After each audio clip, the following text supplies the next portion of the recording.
नमस्कार, city post के इस खास पेशकश में आपका स्वागत है। मैं हूं श्रीकांत प्रत्युष। आपके जहन में सवाल उठ रहे होंगे, आज कल जो कुछ हो रहा है देश में, राज्य में, उसको लेकर सवाल उठना लाजमी है कि क्या अपने देश की जो व्यवस्था है वो न्यायप्रिय है, क्या किसी को न्याय मिल रहा है, या फिर राजनीतिक विद्वेष की वजह से सब लोग एक दूसरे से हिसाब चुकता कर रहे हैं। क्योंकि जिस तरह से पूर्व वित्त मंत्री चिदम्बरम को जेल भेजा गया है आईनेक्स मीडिया मामले में, उसको लेकर कई सवाल उठ रहे हैं। जिस तरह से अनंत सिंह के खिलाफ बिहार में कार्रवाई हो रही है, उसको लेकर भी सवाल उठ रहे हैं। और आए दिन सरकार की तरफ से जो भी इस तरह की कार्रवाइयाँ होती हैं तो उसको लेकर सवाल उठता है। सवाल ये उठता है कि क्या कानून, कड़े से कड़े कानून बनाने चाहिए भ्रष्टाचार से लड़ने के लिए, अपराध से लड़ने के लिए। ये तो मांग पुरानी हो गई कि कड़े से कड़े कानून बनाए जाने चाहिए भ्रष्टाचार और अपराध से लड़ने के लिए, लेकिन क्या ये कानून काम करते हैं? इस सवाल का जवाब यही हो सकता है कि ये कानून कड़े जरूर हैं, काम करते हुए भी दिखते हैं, लेकिन काम करते नहीं हैं, क्योंकि इस कड़े कानून के पालन की जो जिम्मेवारी है वो ईमानदार हाथों में नहीं है। तो इस कड़े कानून का इस्तेमाल अपने दुश्मनों को निपटाने के लिए नेता भी करते हैं, अधिकारी भी करते हैं। अब बिहार का जो मामला है, आप जानते हैं कि अनंत सिंह एक बाहुबली विधायक हैं, 50 से ज़्यादा आपराधिक मामले उनके खिलाफ दर्ज हैं। जेल तो उनको बहुत पहले जाना चाहिए था, लेकिन आज उनके खिलाफ कार्रवाई हो रही है। तो सवाल उठ रहा है कि लोकसभा चुनाव में जिस तरह से उन्होंने सरकार के एक खास नेता के खिलाफ मुहिम छेड़ा, अभियान छेड़ा था, क्या उसको लेकर तो उनको जेल भेजने की तैयारी नहीं हो रही है, या उसकी वजह से उनको जेल तो नहीं जाना पड़ रहा है? तो कार्रवाई होनी चाहिए अपराध के खिलाफ, अपराधियों के खिलाफ, बाहुबलियों के खिलाफ, लेकिन लोगों के जहन में ये सवाल नहीं उठना चाहिए कि ये कार्रवाई राजनीतिक रूप से प्रेरित है या कानून के हिसाब से है और कानून की डिमांड के हिसाब से है। तो आज जो भी कार्रवाई हो रही है, चाहे वो पुलिस की कार्रवाई हो या जांच एजेंसियों की कार्रवाई हो या सरकार की कार्रवाई हो, सबके जहन में सवाल जरूर उठता है कि ये कार्रवाई वाकई निष्पक्ष है या फिर राजनीति से प्रेरित है, बदले की भावना से की गई है। और ऐसा इसलिए हो रहा है कि सब लोगों ने ऐसा ही किया है। आज की जो हमारी राजनीति है, चाहे वो कांग्रेस का राज रहा हो, चाहे आज बीजेपी का राज हो, दोनों की तरफ से जिस तरह से कार्रवाइयाँ की जा रही है, उससे तो यही लगता है कि सत्ता के शीर्ष पर बैठा हुआ प्रभु का चरित्र एक ही होता है।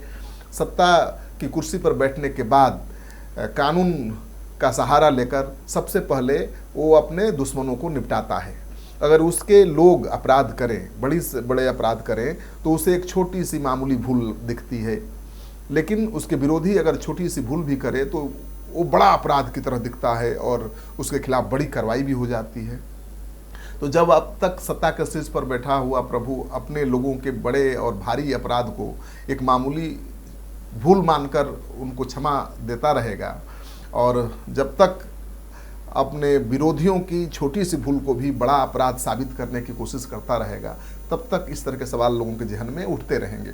और यही वजह है कि आज की तारीख में चिदम्बरम के खिलाफ जो कार्रवाई हुई है, माना जा रहा है कि राजनीति से प्रेरित है। हमारा ये नहीं कहना है कि चिदम्बरम बेदाग हैं और पाक साफ हैं और उनके खिलाफ ये कार्रवाई नहीं होनी चाहिए।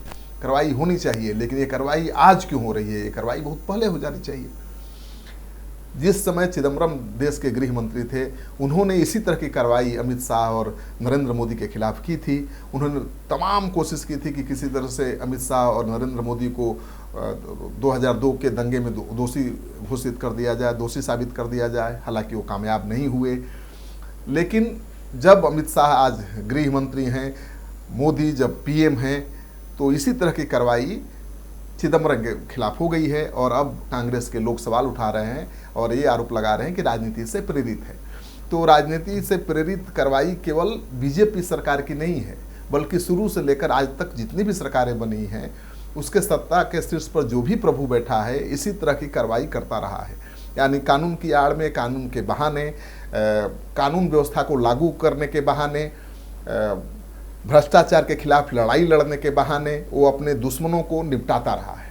और जब तक ये कार्रवाई होती रहेगी, मुझे लगता है कि ईमानदार आदमी बच नहीं पाएगा।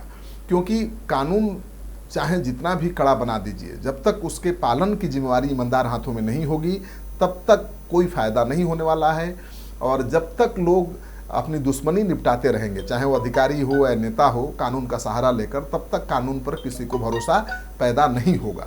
तो आजकल जो हमारे देश में हो रही है उसको लेकर एक बड़ा सवाल है कि क्या आज जो भी सत्ता के शीर्ष पर बैठा हुआ प्रभु है या पुलिस महकमे का अधिकारी है या जांच एजेंसियों का बड़ा अधिकारी है, क्या उसकी कार्रवाई सत्ता से प्रभावित है या सत्ता के इशारे पर हो रही है या राजनीति से प्रेरित है? ये सबसे बड़ा सवाल है, क्योंकि आज की तारीख में मुझे नहीं लगता है कि कोई ऐसी जांच एजेंसी है या पुलिस है या नेता है जिस पर आंख मूंद कर देश की जनता भरोसा कर सके।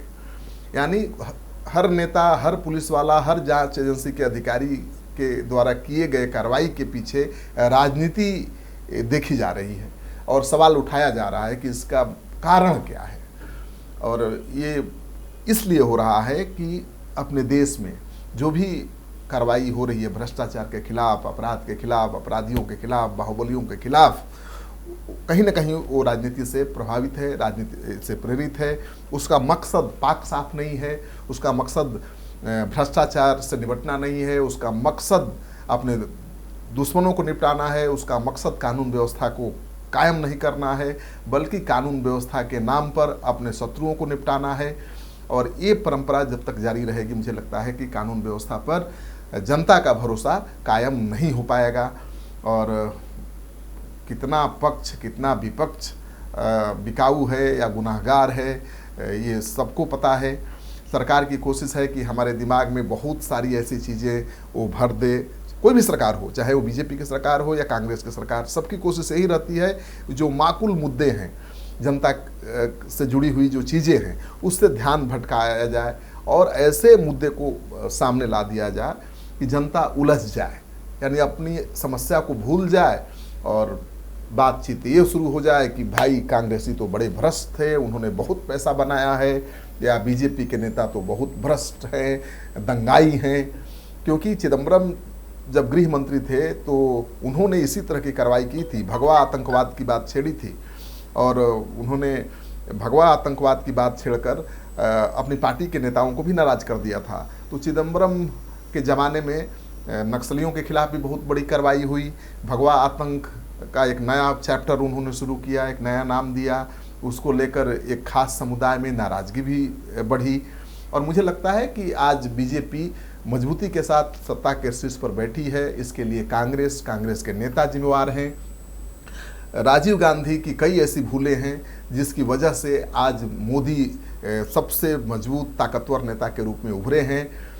आप अयोध्या मामले को ले लीजिए, राम मंदिर के मामले को ले लीजिए, वहाँ भी कांग्रेस की सरकार से भूल हुई। नरसिंहा राव के ज़माने में वहाँ पर बाबरी मस्जिद को तोड़ा गया, फिर वहाँ बाबरी मस्जिद में, राम मंदिर परिसर में जाकर पूजा पाठ करने पर जो रोक थी उसको, उस फैसले को पलट दिया था राजीव गांधी ने।